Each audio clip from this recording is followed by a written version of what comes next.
We are continuing our perusal of the Orchos Chaim of the Rosh. We're up to Siman Kuf, or Os Kuf, a very short one. Al tivahel al ma'asecha. Do not do things too hastily.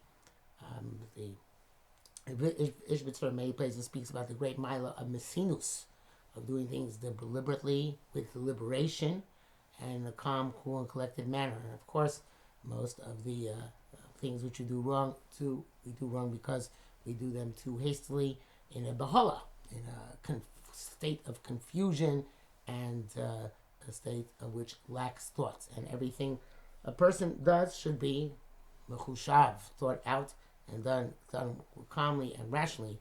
But unfortunately, it's hard to remember that. Kuf av al tarbel daber b'dvarim hamo'ilim u'v'lo nezek. Don't speak even about things which are good to speak about, and things which are not harmful. Kim b'kotz lashon, only tersely, with brevity. There's many reasons for this. One reason is because the more you talk, the more likely you are to say something wrong.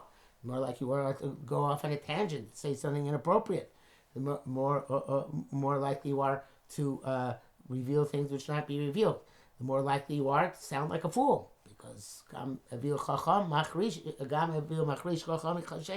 even a foolish person who remains quiet can be considered smart. The more you talk, the less smart you may seem. And of course, it's easier for the person, a person always supposed to speak to this Talmud not verbosely, which can cause generally more confusion, but tersely and precisely.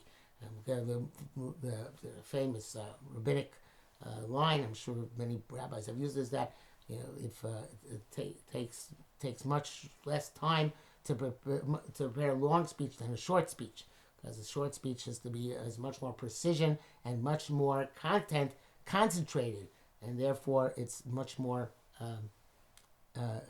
enlightening and often more entertaining than a verbose person who speaks at great and overlong length. Kuf base, do not weaken your grip to find yourself a trustworthy friend. And it's very interesting language. It's very hard to find a trustworthy friend. So it's very easy to fall into a state of rifyo, and you're not going to look for one. If you had one and you lose him for some reason, so then it's very hard to start from scratch to make another profound friend. But that's what you're supposed to do. I mean, always look to acquire one, v'shmor and watch him. In other words, make sure to maintain that friendship. Do put special effort into it. Val tov deyu, don't lose him. Ki tov. We know that chaver tov is one of the greatest things a person can have. We know the Rambam says in Mishnah V'Seil Charav K'nei Chaver, he brings up Aristotle, 3 madrigas of chaver, the chaver l'to'eles, the chaver l'anoah, and the chaver l'davar na'aleh. The chaver for which you get an advantage, the chaver from which you get pleasure, but then there's the chaver with which you achieve great things in this world because you're both interested in complementing each other, complementing with 2 E's, and bringing about the greater good and benefit for yourself and for the world. So that is the chaver. The chaver ne'aman is one who helps you to advance in your avodas Hashem and your kiddush Shem Shemayim in the world. And, of course, that transcends and includes the advantages and pleasure you have in his company as well. We're up to Yom Shishi. Kuv Gimel. Al tifates chavercha b'sifsei chalukos. Don't entice your friend with glib tongue, smooth tongue, chanivus and flattery. Al taber b'lei b'leiv, and do not speak with 2 hearts, one of which is being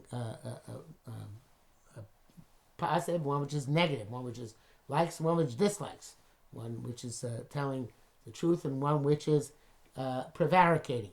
And this is true also, in my opinion, not just for things which are negative, but also for things which are positive. In other words, sometimes we say that hamatara mikadeshet et emtzaim, the goal sanctifies the means, which is even more of a statement than the end justifies the means.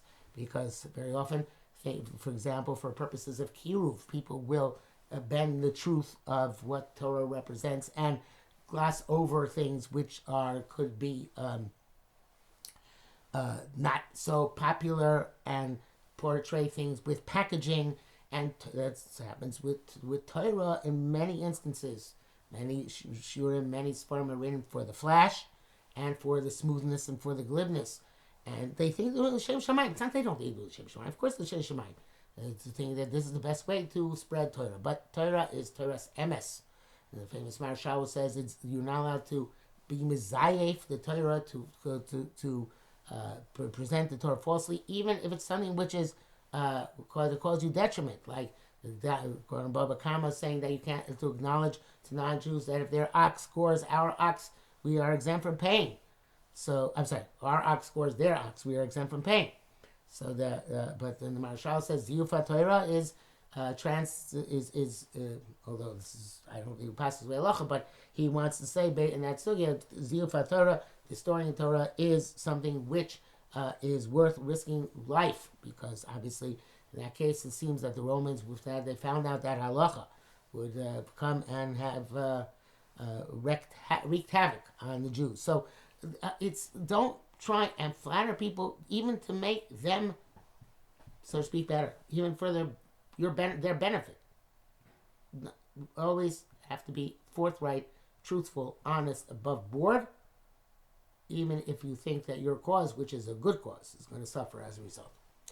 Kuf Dalet, Al Tach'is L'Shum Adam, Kain Adam Shein L'Shar, don't make anybody upset. And again, it's talking about people who you can make upset, because they're bad people, and you're furious at them for good reasons. Don't burn your bridges, because Ein Adam Shein L'Shar, there's no person who doesn't have some time when they have power.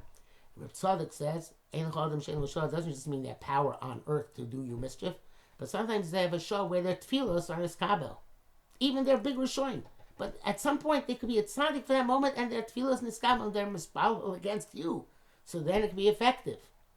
So therefore, it's very similar to Al Tischar, he says, I think it's talking actually about Al Tischar b'rishonim in Brachos.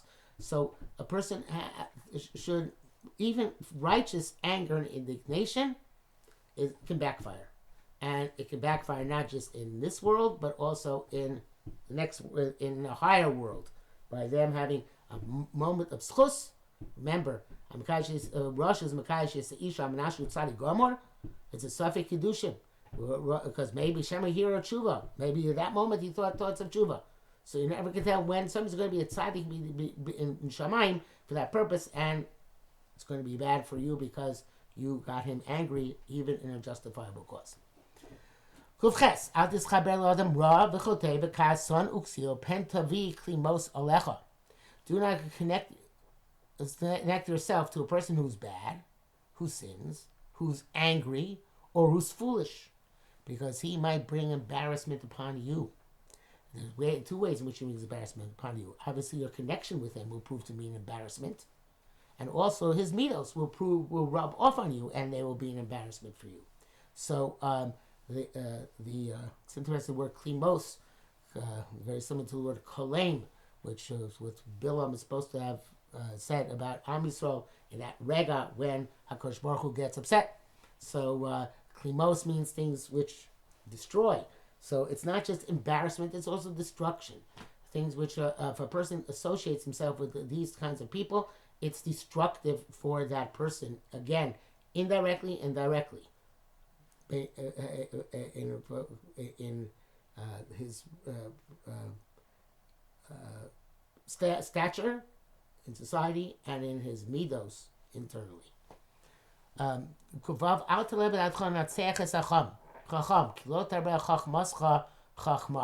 an interesting thing. Don't take in mind to vanquish a smart person. In other words, to debate him and vanquish him and prove him wrong. And that should be your agenda. It says, but why? Don't say because you're going to lose the argument. Maybe you win the argument. But if that's your goal, then you're not going to add more chachma to your existing chachma. And this, of course, is the reason why I'm opposed to the concept of debating, which is very popular in general society and high schools, and even some from high schools, because in debating, nobody's modal emes. There is no such thing as being modal emes. In debate, you have to hold on to your opinion to the vicious end, and whoever was more tenuous wins the debate. And that's really what happens when you try to best a chacham for the purpose of besting a chacham. Then the odds you're going to be modal emes are very slight, and you're not in it for the purpose of becoming more of a chacham.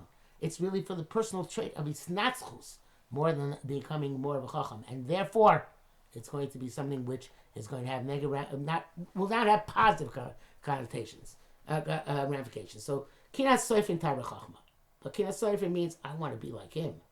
Now I want to argue with him. Now I want to pull him down or be over him. So therefore, don't argue even with the chacham. Another with your das, if your das is linatseach es chacham, because then it's not going to end up good.